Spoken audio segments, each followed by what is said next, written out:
Hello, and welcome to this week's edition of Kpsn.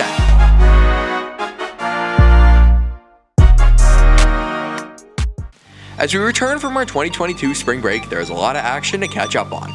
Let's talk about some Warrior dominance. Almost every team wearing the green and gold is within the top 3 in the Hockomock standings. We also have 4 teams in the Hawk top 5 in their respective sports, as well as a Hockomock Player of the Week.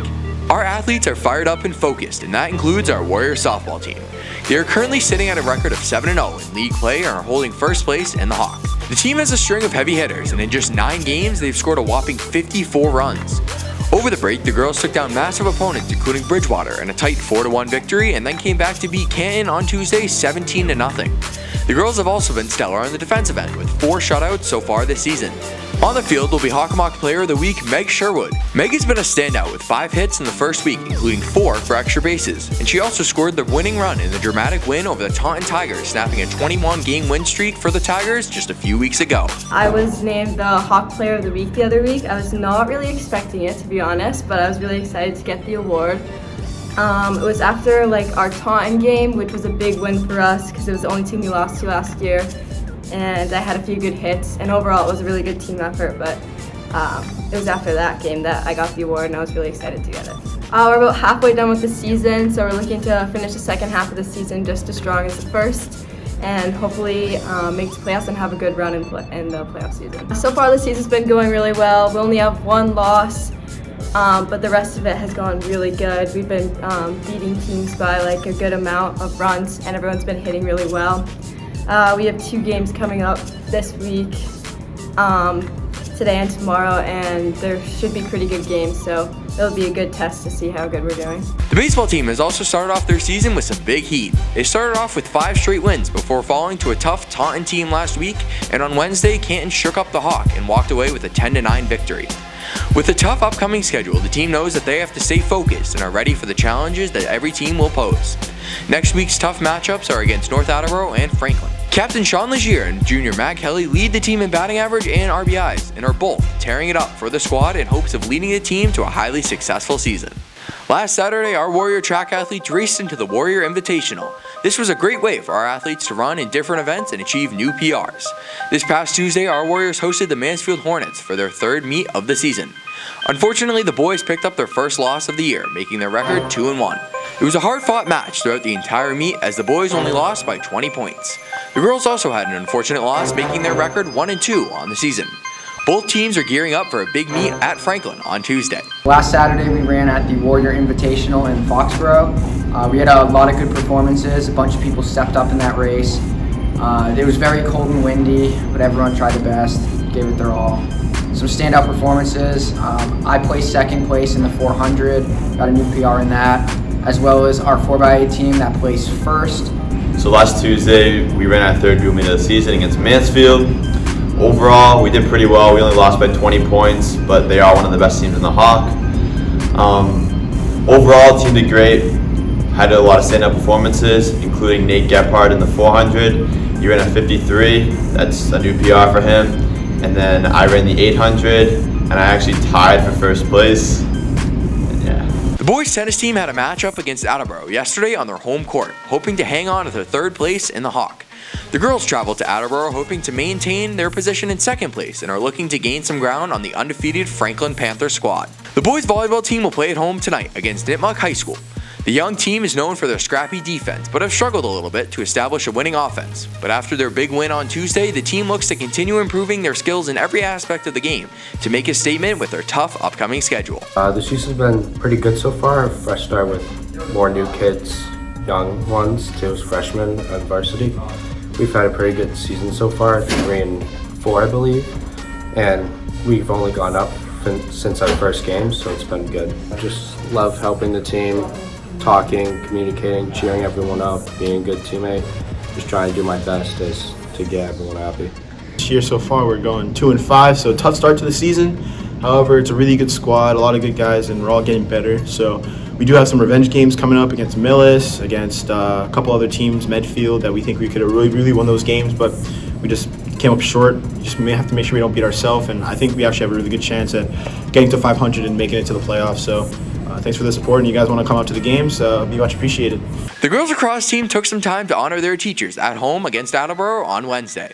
The team had a strong performance, winning 15-2 and remained undefeated in the Hawk. Earlier this week, this scoring machine of a team beat Mansfield 18-4.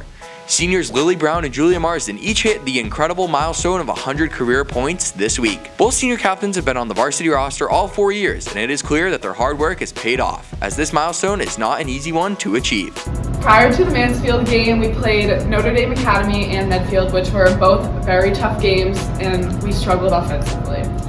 We came into Mansfield kind of hoping for a bounce-back game, as they're always good competitors, but we usually beat them by a lot.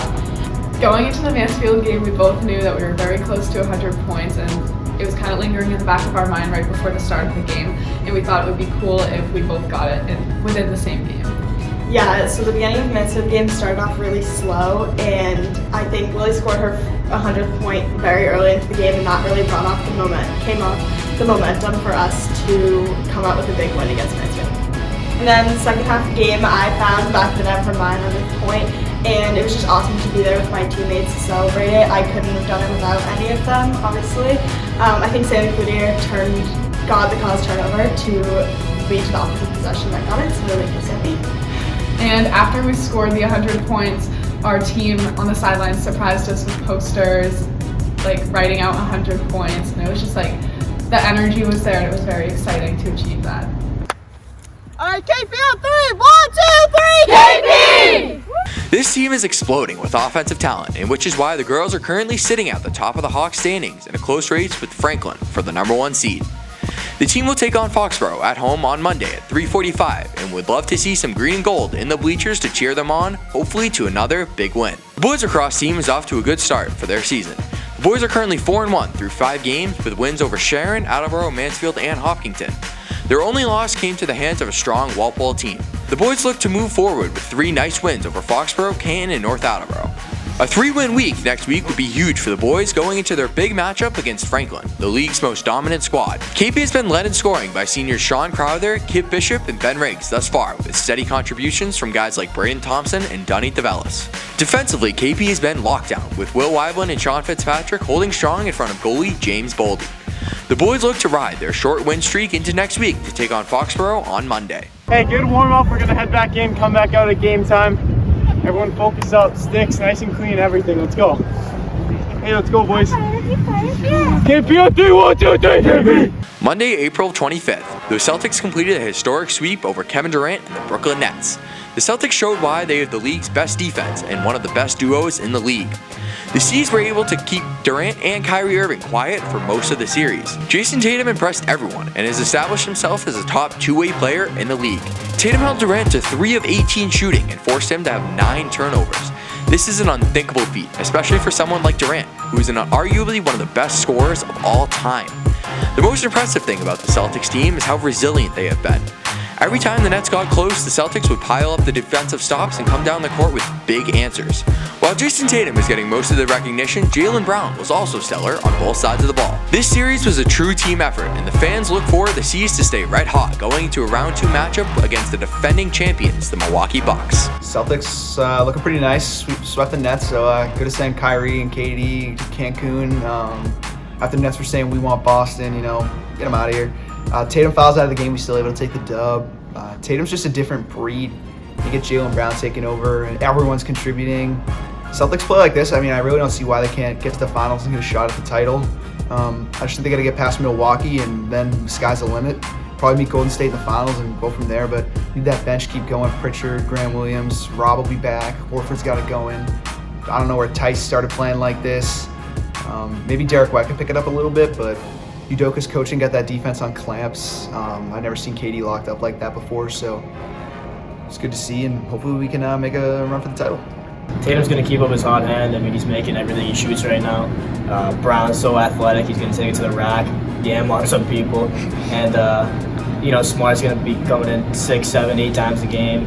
Assists, good defense. It's just going to be too much with Chris Middleton as well. It's going to be too much for the Bucks. Although for many it feels like the NFL season just ended, there is always plenty of things going on around the league in the offseason.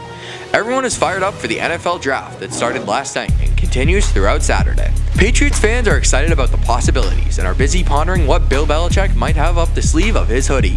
This is going to be an exciting draft for the Patriots and their future. The Red Sox have been underperforming more than anyone could have expected this season. Here's Kpsn's analyst Max Salvatore on what he thinks is going on with the Red Sox. Coming into the 2022 season, Red Sox fans had nothing but high expectations after the team came so close to yet another World Series berth last October. The main issue has surprisingly been the offense. Our lineup headlined by Trevor Story, Xander Bogaerts, JD Martinez, and Rafael Devers would be expected to be elite, but it's the exact opposite. The Sox rank bottom 10 in power, bottom 5 in on-base percentage, dead last in pitches per at-bat, and lead the league in balls in play on pitches out of the zone. They don't take walks or work counts, which allows pitchers to not challenge them in the zone, limiting the amount of pitches that they can hit. They also leave far too many runners on base. Runners in scoring position have rarely scored, it seems. No sacrifice flies or productive outs, just runners left on the bases. On the bright side, the pitching staff that was expected to be subpar has been terrific. Nathan Eovaldi, Tanner Houck, and Michael Wacha have all been great. The bullpen has really stepped it up, particularly Hansel Robles, who has been dominant and presumably taken over the closer role. However, the level that Garrett Whitlock has ascended to has been amazing. Yes, it is only April, but he has been one of the best pitchers in baseball, pitching as both a starter and a reliever. With Sale, Paxton, and prospect Brian Mata coming back, the pitching only gets better. With this much offensive talent, at some point they are going to break through. Hopefully, the Red Sox can call up top prospect Tristan Casas to fill the offensive void at first base. Despite being 4.5 years younger than the average player in AAA, he's been great, demonstrating his power with a towering 470-foot home run. But like most top prospects, they will take their time with him to make sure he's truly ready. Jarren Duran had a disappointing debut with the MLB club last year, but despite not bringing a lot of power, he's hitting over 340 and his on-base percentage is nearly 470, while stealing bases proficiently in AAA. He would be a possible option for a club that seriously needs a leadoff hitter. While the season has just started, the AL East is just way too good for the Red Sox to play catch-up, especially when a poor spring can carry over into the summer. But if there's one thing Alex Cora loves to do, it's to prove everyone wrong. The Red Sox are in the middle of a 3-game series with the Orioles on the road. Let's hope we can see some improvement in the near future. Our KP athletes have a busy weekend coming up and hope to see you out there cheering them on as they continue to fight hard for their standings in the Hockomock. Have a great weekend, everyone. We will see you back here next week with all the updates.